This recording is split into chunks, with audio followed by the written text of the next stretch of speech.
I was out running today in nature, and I was running, and there were some trees, and there were birds in the trees singing. And, in some trees there was like a crow, and it was kind of an annoying sound, like, right? And then there were other birds that were beautiful and singing. And I just had this moment where I went, well, that's kind of like me. Like, I'm just if I want to make this analogy, I'm kind of like the tree, and in my brain, there's the crow who comes out and says, life sucks, right? And then there's the bird who sings, it's beautiful, it's beautiful. But at the end of the day, they're just birds singing. And thoughts are that way. So sometimes what I have to do is step back from the whole process and go, okay, these are just thoughts. They come, they go. They arise from God knows where, and they disappear. Sometimes they sing lovely songs, sometimes they sing lousy songs, but they're not necessarily true. Welcome to the Gratitude Podcast on www.georgianbenta.com, where you'll hear a new story each week that will inspire more gratitude in your own life. Our mission is to inspire 100,000 people to discover how to feel gratitude and live a happy life through the amazing life stories of our successful guests and their actionable tips. And now, the host of our podcast, Georgian Benta. Hi, Gratitude Seeker. Welcome to a new episode of the Gratitude Podcast. Today, our guest is a dad, a serial entrepreneur, and a podcast host, but also a behavior coach and the author. He is endlessly inspired by the quest for a greater understanding of how our minds work and how to intentionally create the lives we want to live. At the age of 24, he was homeless, addicted to heroin, and facing long jail sentences. But in the years to come, he has found a way to recover from addiction, and he has built a life worth living. He is currently the host of the award-winning podcast, The One You Feed, with more than 15 million downloads, which is based on an old parable about two wolves at battle within us. I'm really curious. I know about this parable, and I'm really curious to find out more about our guest today. And most probably, you guessed it, it's Eric Zimmer. Welcome, Eric. Oh, thank you so much for having me on. It's a pleasure to be here. My pleasure to have you on. So, let us know a little bit more about this parable. I know about it, and I've actually listened to many viewpoints on it, and I think it's very powerful, and it resonates very well with the Gratitude Podcast and the idea of gratitude in general. Yeah, well, I can just read the parable to you real quick, and that way the listeners kind of have the full perspective. So it's an old parable. We don't really know where it comes from. Some people think it's the Cherokee Indians. Other people dispute that. So I don't know where it comes from, but it's been around for a while, and it goes like this. There's a grandfather who's talking with his grandson. He says, in life, there are two wolves inside of us that are always at battle. One is a good wolf, which represents things like kindness and bravery and love. And the other is a bad wolf, which represents things like greed, hatred, fear. And the grandson stops and he thinks about it for a second. He looks up at his grandfather and he says, well, grandfather, which one wins? And the grandfather says, the one you feed. So that's the parable. And I think, like most parables, when we hear it, we almost sort of immediately get it. It conveys a deep meaning that becomes very apparent to us once we hear it. Beautiful, beautiful. I just love the way you made us feel like we were there, and yeah, I can feel your experience in the field, and it's quite amazing to be able to have this conversation with you, and I'm really grateful for that. But I also wanted to go deeper and see, like, how can we actually feed the wolf that we want to win. Mm-hmm. Well, that's a big question that I've spent 300 episodes or so exploring. So there's a lot of different things to it, right? But at the most basic, I think is knowing what is the good wolf and what is the bad wolf to you. Like, Mm, what's important to you? What do you value? What do you want your life to be about? And if we know that, then we can start to be more intentional about what we do. But a lot of us aren't even really sure of that. And we're just kind of moving through life with whatever appears to us, and sort of on, autopilot. And that's largely why I started the podcast for myself, was I felt like that was kind of what was happening. I wasn't being as intentional about what I did with my time, what I did with my attention, what I did with my thoughts. And I wanted to take more control's the wrong word, but I wanted to have a more active role in shaping the direction of my life. And the parable sort of points to the thing we get when we hear it very quickly, is that our actions and the things we think about have consequences. mm, And so, so I think the first place to start is, what does that mean to you? What's your good wolf? What does feeding the good wolf mean to you? Like, I know what it means for me. And, your podcast is about gratitude. Gratitude is one great way of feeding the good wolf. The good wolf in to me is being grateful for what I have, for seeing the blessings that are actually mm. in my life. The bad wolf is seeing everything that isn't in my life, or everything that's wrong with my life, or everything that's missing. And I think at any moment, both those things can be kind of true. There's a lot of wonderful things in my life, and there are some things in my life that maybe I wouldn't choose to be the way they are. But since they're both true, where do I want to put my attention? Yeah. And gratitude is a great way of redirecting that. Okay, let me move away from everything that's wrong, and let me spend a little time thinking about what's right. And gratitude's a really powerful tool to do that. So it is a big way that I think that we feed our good wolf. Yeah, I totally agree. And I think there are many ways that are indeed very personal and very specific. But what I think when I think about feeding the good wolf, and like you said, awareness is very important, and it has a lot to do with what's going on in our head. Like, okay, our actions as well, they matter a lot, but um, for me, it has a lot to do with our inner world, Mhm. and it's something that we don't explore as much as a society. Like, we are more into the things that are seen outside, but I think this inner world is very important, and this is like the source for what's going on the outside as well. And in this regard, I was thinking, what could be other things aside from gratitude that can feed the good wolf?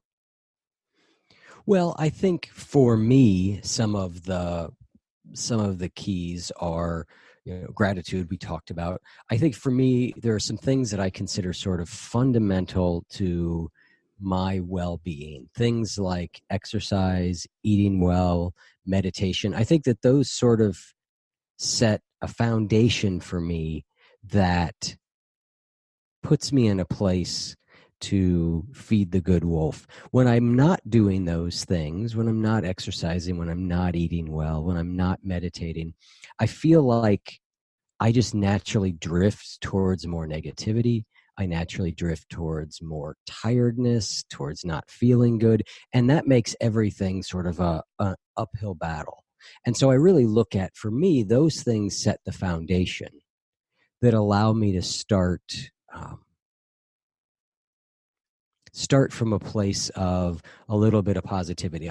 You in the introduction, you read my struggles with addiction, but I've also dealt with depression sort of my whole adult life. And those three things, exercise, eating well, and meditation, sort of keep the depression at bay and allow me to sort of start from a level playing field. When I'm not doing those things, it's almost like the bad wolf is stronger. So those are they're not very exciting, right? They're not, I wish there was an easier thing, like just, think positive thoughts. But for me, we're human beings, and the physical part of me really is important. It needs tended to. And so that's a starting place for me. From there, things like gratitude, helping others, making sure that I am getting contact with people, that I'm not Mm, isolated, that I'm not alone. Um,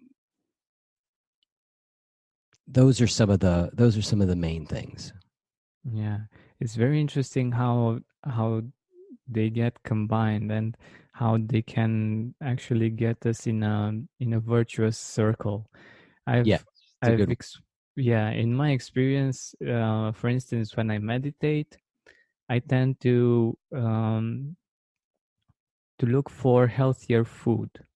Like it's for me, it's very natural to go for foods that are healthier when I meditate, or when I do my gratitude practice. It's also easier to exercise.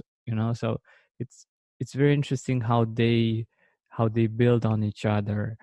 Um, have you seen this with other people, like in your coaching experience?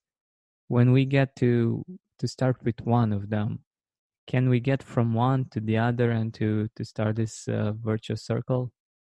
I think so. I love that phrase, virtuous circle. The other phrase that calls to mind is sort of an upward spiral, right? Yeah. And I do think that, yes, these things naturally sort of complement each other. Exercising, yeah, just makes me want to eat better. Eating better makes me have more energy and not feel lousy, so I'm more inclined to exercise.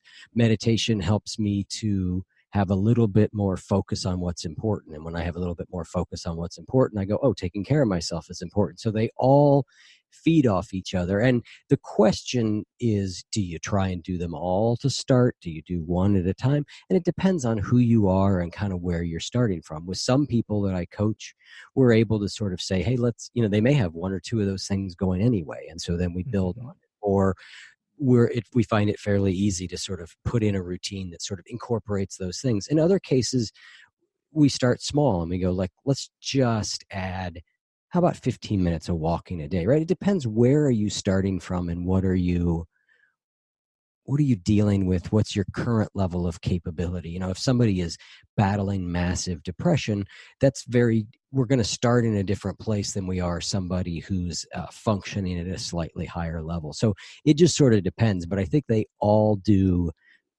interact with each other in a positive way, in a virtuous circle, as you said. Mhm. Beautiful, beautiful. And what are what are the things that make us stay with bad habits, like things that we know that are hurting us one way or another, but we're still doing them?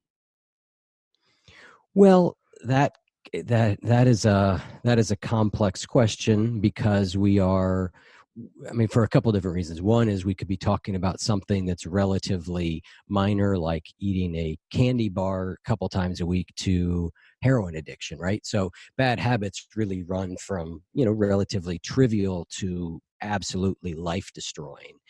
But I think that underlying it all is an essential inability to tolerate the way we feel. Mm.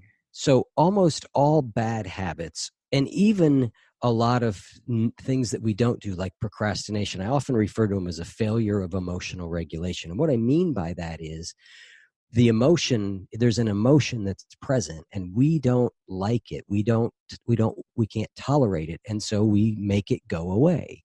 And so again, that can be relatively minor, like I go eat. But if I do that often enough and constantly enough, that becomes a real problem. Or you can take it to the extreme like me, and you put a needle in your arm to avoid feeling. And so ultimately, I think that all of these things, and there's a lot of strategies for bad habits, and it's, again, from, I've got a good friend who's been dealing with addiction, and we've been doing all kinds of stuff. Now he's in like inpatient treatment for at least 45 days. Like, that's what it's going to take. And hopefully that's enough. Um, Mhm. so I hate to sort of prescribe, for conditions that are widely varying. But in the end, people who get over these things, they allow the negative emotion to be there. They give themselves some sort of compassion for the way they're feeling, and they realize it'll pass, and then they do an action that's in accordance with their values. So, if we want to take my addiction, right? A negative emotion comes up and I feel really anxious and afraid about the future. And so my desire, the way I make that go away, is I go and I take a drug, right? And so now that thing is there. What do I do? Well, the first thing I think is to just realize, like, okay, here is fear. Okay, I can be afraid. Fear is not going to kill me. There's a phrase I love, that emotions are not emergencies, right? But often Mm. we treat them that way. We feel a certain way, we have to change it. And so, all right, here is fear. Okay, I can be with fear. I'm okay. It's okay that I'm feeling fear. It's normal. People feel it. It's okay. What's it like in my body? Okay, my heart's racing. Okay, I just settle into it, right? And then I go, all right, what is my value in this moment? And my value in this moment is that I'm not going to do drugs, right? So I'm allowing the emotion to be, and I'm connecting with what's important to me, what matters, and then I'm acting that way. And you said earlier that our inner life is really important, and that a lot of our society is really focused on outer things. And that is absolutely true, in that we often focus on outer things as the answer to our inner conditions, right? Exactly. Um, However, our external actions also do affect our internal action, right? And Definitely. so I think that it's finding the way, but ultimately it's about being able to tolerate negative emotion. I would say that's the biggest change between me being an addict and me not being an addict, is my ability to go, ugh, yuck, I do not feel good. Okay, what can I do to make it better that's not destructive, right? And how can I have some degree of tolerance for negative emotion? So I think that's underlying a lot of bad habits. And again, this goes from, like, I feel bored, so I get on my phone and play Candy Crush, to I was sexually abused as a child, and these terrible feelings of trauma come up, right? And so then I'm off to do drugs. I mean, they can be wildly different in our ability to work with them. And so in a lot of cases, we need real help. And in other cases, we can work with ourselves, and we can learn to sort of regulate our emotions. It's a term I like, emotional regulation, or psychological flexibility is sort of another idea, or emotional agility. But it all conveys this sense of being able to work more skillfully with emotion and not let our current mood drive our behavior. Wow. I love this concept, and I think it's so impactful. Like this emotional side, and especially for us as guys, like we are not supposed to think about emotions, or to be too aware of them, or to recognize that we feel fear, or we have different kinds of feelings. And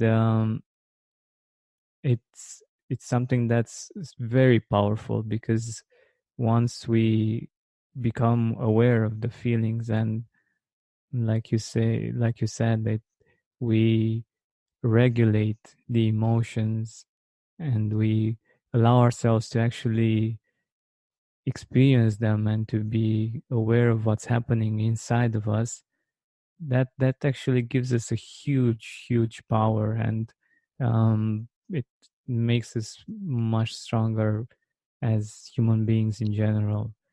And what I also wanted to add was that, even though the podcast is about gratitude, for me it's very important that our listeners like don't use gratitude just to run away from the other emotions, the so-called negative emotions, because it's not the solution. Like, it can help you in the moment, but I don't believe that um, you can solve all of the things just with gratitude. And that's why there are many things that are helping us one way or another. Yeah, I agree with everything that you just said there. I mean, I think that being aware of what's happening emotionally is helpful, because oftentimes if we're not aware, we're being driven by it. We just don't know it. Exactly. Right. And so that's the thing, that the male idea of, okay, I don't feel emotions. I don't, is that, well, you just may not be aware of the way that that's unconsciously driving you. Trying not to feel an emotion is a way of coping with them, right? And it has its own consequences to it. And so, and I think ultimately for me, it's emotions are just, there's a lot of different description of what an emotion is, but on one hand, it is a evolutionary signal to action, right? It tells us something, right? And so the thing is to be aware of it. What is the message that we're being sent, and then deal with it skillfully. So by emotional regulation, I do not mean emotional suppression, right? It's a very different thing. But I also don't mean that you do whatever your emotions say. It's sort of a middle ground, right? If you think on one hand of, I have an emotion, I must make it go away. Don't think about it. Don't feel it. Go, go, go, go. Do a drug, whatever. Suppression. On the other hand is, whatever I feel, I do, right? And that's not exactly it either. So we don't want our emotions driving our lives and our decisions and our behavior. We want our values doing that. And so it's this middle ground of, okay, I'm not going to indulge or repress my emotions. I'm going to allow them to be there. I'm going to allow them to do what they do. I'm going to learn what I can learn from them. But then I'm going to act in the way that I've decided is important. And I often talk about this with coaching clients.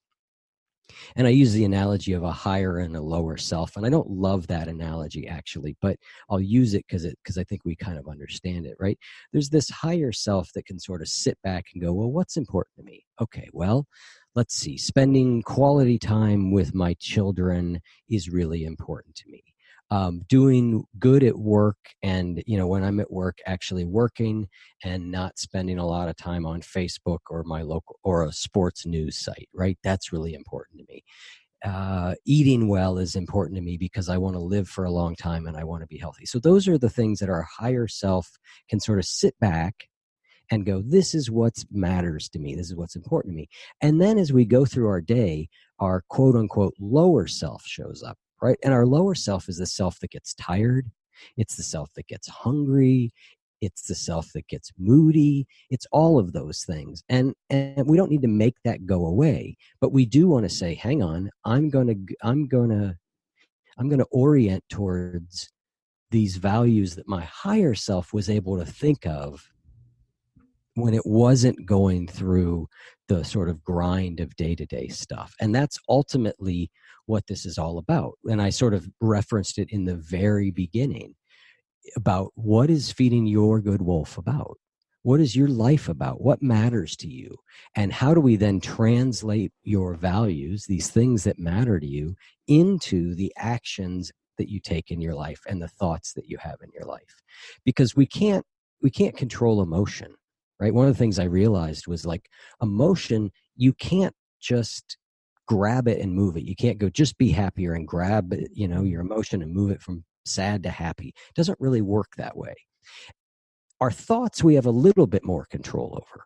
We can't control what thoughts come. If you sit down and meditate, you'll see this almost immediately, like, Yeah. holy mackerel, I'm sitting here, I'm trying to not think, and they just keep coming. Where are they coming from? It's kind of mysterious, right? Can't control them. Now we can control what we do after they show up.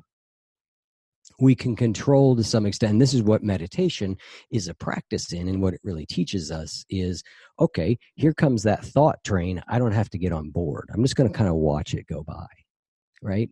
And so we have a little bit of control over thoughts, and then we have a lot of control over behavior. And it turns out that behavior is a lever that's easy for us to pull that can then affect thoughts and emotions. And an example being, I'm feeling really down and kind of lousy and sort of gloomy, and I go out and I run, And when I'm done running, the world looks different. I was able to sort of move emotion and my thoughts by a behavior. And so I refer to myself as a behavior coach with people, because what I'm doing, what we're really focusing on, is what is the thing that we have the most control over? What lever can we pull? Well, we can pull the lever of behavior, and that is going to help adjust all these other things. But it's important to know what values we want to do, because that then translates to what are those behavioral uh, what are those behavioral levers that we can pull. This makes a lot of sense. And I'm curious, like, I know some of my values and they are pretty clear for me. But if someone isn't clear about their values, how can they find out what their values are and what's important for them? Yeah, I think that it's really, I mean, you can go out and, look on the internet for lots of different, exercises for finding your values. But one way is to sort of think through, here's one kind of simple way to do it. And it is, you think through, what are the roles that you have in your life? We all have some sort of common roles. We have a role as a worker, right? Most of us work in some way or the other. So that's a role. A lot of us, we are family members of different sorts. We might be a parent, we might be a son, we might be a brother, we might be a husband, right? But we have those roles, okay? And then we might have some roles in our personal life. We are an athlete, or we are a musician, or so we think through kind of what those are. And then we think about, how do we want to show up in those situations? What's important to me about work? What are my values around work? What are my values when it comes to dealing with my children? What are my values when it comes to dealing with my parents? What are my values around how I spend my free time? What is it that I want to do? And so it's a process. The problem is, it just takes time and thought, and it's not something we love to do because it's hard. And we often think that we need to have very flowery value statements, and we need to get this all written out, and it's got to be perfect. But oftentimes I think it doesn't have to be that complicated. I I It doesn't often people will say, well, how do I know if I'm feeding the good or bad wolf? And I'll say, well, in a lot of cases, if you get quiet enough and you just really try and be honest in your internal self, you know, and you'll feel it. I often a very simple sort of thing that I often do with myself and with other people is a very sort of basic idea. And the basic idea is that, for me, a good life, a positive life, the right values feel like some sort of flowing out of myself. They feel like I'm getting bigger, I'm getting broader, I see more, I feel more. They're this outward flowing thing. It feels like more space. And for me, the things that are not so good for me tend to be, they feel more constricting. They feel like I'm collapsing. My perspective is getting smaller and smaller and smaller, right? And Mhm. so you can think about a value, or you can think about something and go, well, what does that prompt in me? What direction does that take me? How do I feel when I do that action? Or how do I feel when I have that thought? It gives you a sense. We have an internal compass. We're not very used to listening to it, but it's there. That's amazing.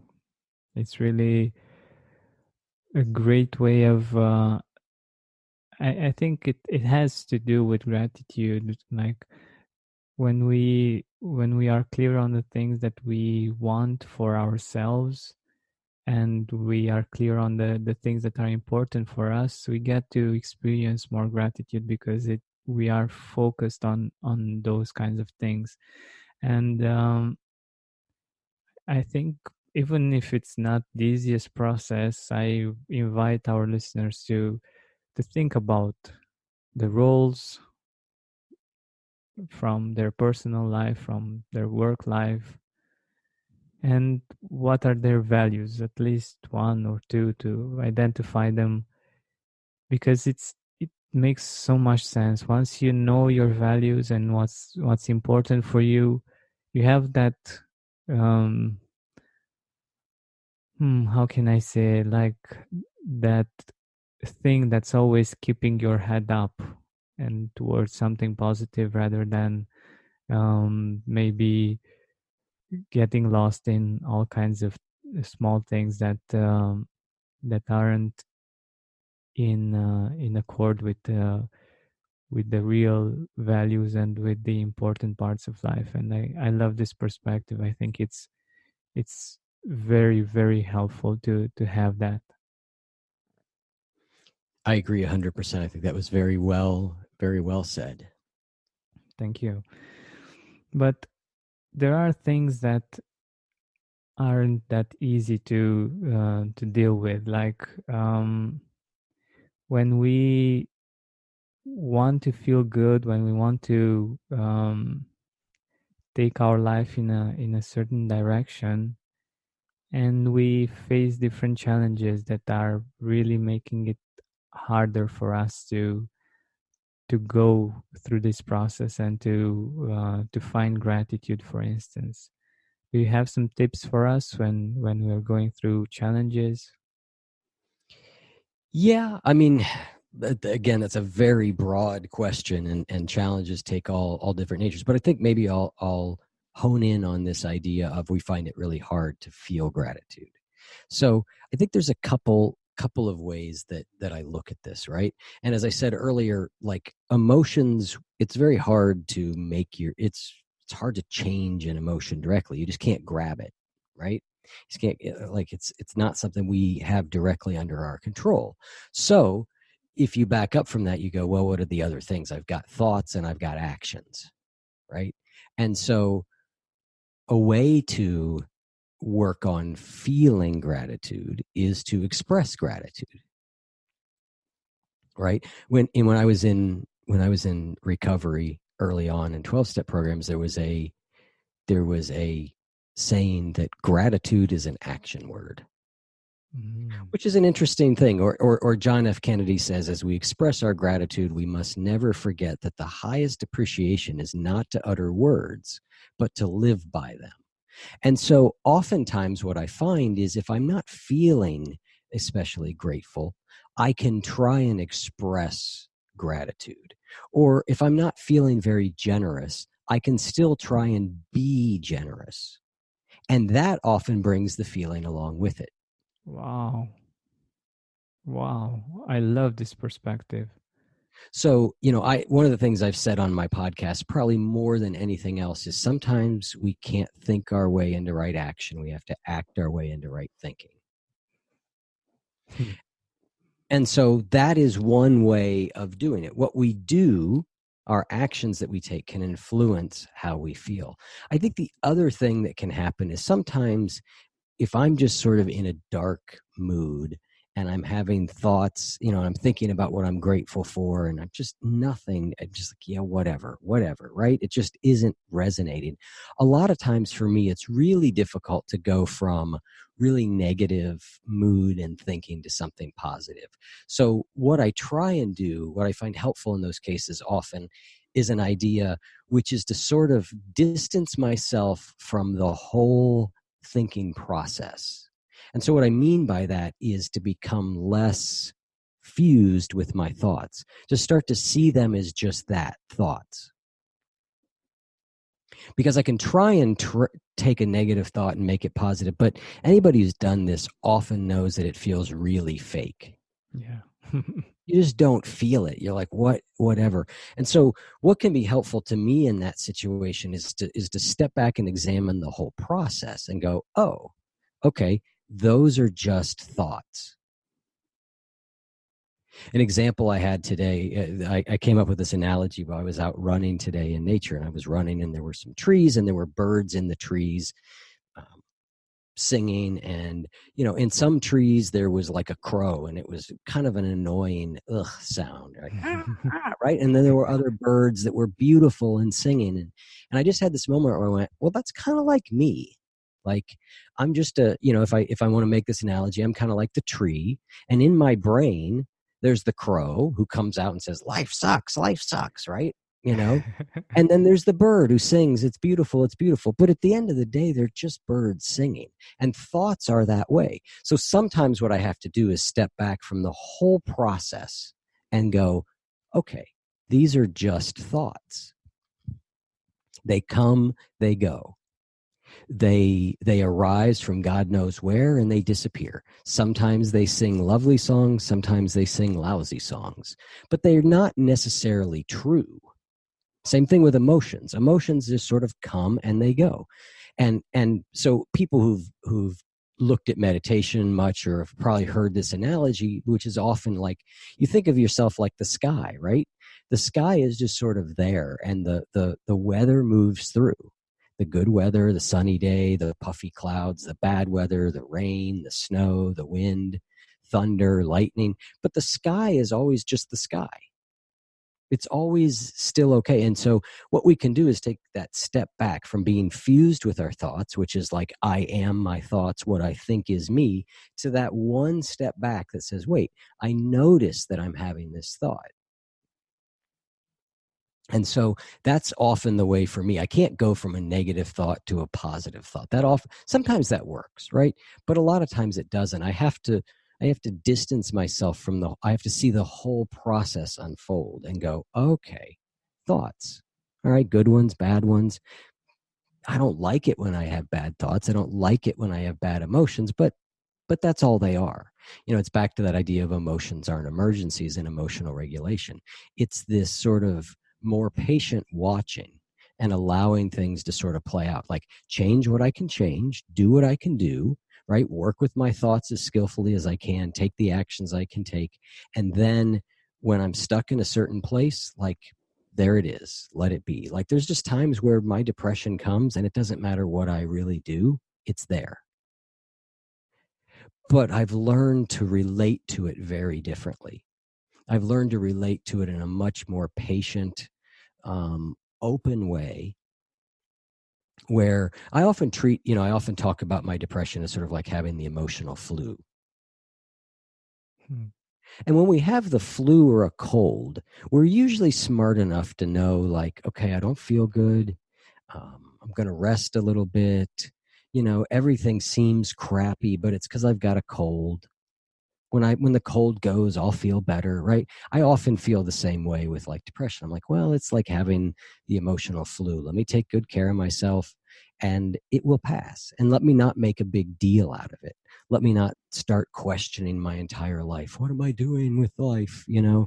Everything I've done is wrong. I mean, everything just looks kind of crappy. So I just sort of go, well, that's the way it's going to be. Let me take care of myself and just kind of wait for this to pass. I really love your perspective on this, and I was actually thinking about your analogy with the sky and with weather.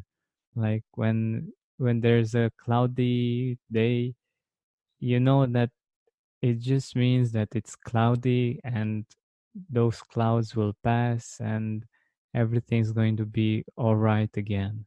Right. And I think that perspective has many beautiful values and emotions in it, like compassion, acceptance, love, and they are very powerful. Like when we look at ourselves and at our states from this point of view, it really makes a huge difference, and it's really very empowering. But I also wanted to get to something else with you. Actually, you spoke about some things that you are grateful for, and I'm just curious, what are you grateful for today or in this period in your life? So many things, actually. I'm at a point in life where I think there's a lot of really good things in life. I'm grateful that I have the podcast that I have, that I am able to do the work that I do, that this is what I do for a living now. It took me years of doing the podcast and coaching while I held another job, but now this is what I get to do. And I feel like incredibly grateful for that. I'm grateful for the listeners of the show who who listen. Some of them provide financial support. They grateful to people who sign up for my coaching. I'm grateful for my partner. She's amazing. I'm grateful that it's a cold day here in Columbus and I'm inside and it's warm. I mean, the list just kind of goes on. And I'm kind of in that space where I can feel that today. You could catch me on another day and say, what are you grateful for? And I would go, well, I can give you a list, but I don't feel any of it, So today I sort of feel it. But the number of things I'm grateful for is enormous. I'm grateful that I'm healthy. I'm grateful that I can go. I went out and ran today. It was a beautiful morning, a little cool, and the leaves are changing, and it was beautiful out. So those are a few of the things. Actually, you've also anticipated one of my questions, which is, who are the people in your life that you're grateful for? Because one of the things that make us feel grateful, one of the reasons why we are grateful, is the people we have in our life. So if you want to mention a few people, that would be lovely. Yeah, well, I mentioned my partner. She is wonderful after a lifetime of bad relationships. I think I finally figured it out, and am blessed with somebody who's supportive and kind and loving, and all of that. I'm grateful for my son. He's at college and he's doing very well. I'm grateful for a couple of men in my life who are dead now, but who were sort of mentors to me. I'm grateful. I have a Zen teacher, Paul, who I'm grateful for. My friends, friend Chris. My sister was in town, and I'm very grateful for her. So a long list of people. Yeah, I can imagine. And to be honest, this question isn't as much about getting to as many people as possible, but to actually make us all think about the people in our life that we are grateful for and that have made an impact one way or another. So that's my idea with this question, and I'm really happy that you mentioned so many people. And since we are nearing the end of our time together, let our audience know where they can find you, where can they get in touch with you. Yeah, the easiest place is you can go to oneyoufeed.net, and from there you can hear the podcast. You can see how to get in touch with me about my coaching. There's all kinds of stuff there about who we are and what we do. So oneyoufeed.net. It's oneyoufeed.net. Amazing. Thank you so much for being here with us and for being such a great partner in this interview. And if you have like one idea that you would love our audience to ponder on, or to stay with, to think about at the end of our time together, share it with us. Yeah, I think the thing that I usually say when I'm asked for like, what's my one piece of advice? It's a quote by Arthur Ashe, and I never get it quite right, but it's something like, start where you are, use what you have, do what you can. And I love that because it means wherever you are and whatever is happening, there is a way for you to take a step forward. There's a way for you to move a little bit from where you are to where you want to be. And so just take that small step, no matter how small it is. Take a step. You're not stuck. You're not trapped. There are ways to improve your situation, whatever it is. You may not be able to improve it as much as you would want to, but I almost always think there are ways that we can make where we are a little bit better. And so I'd encourage you to do that.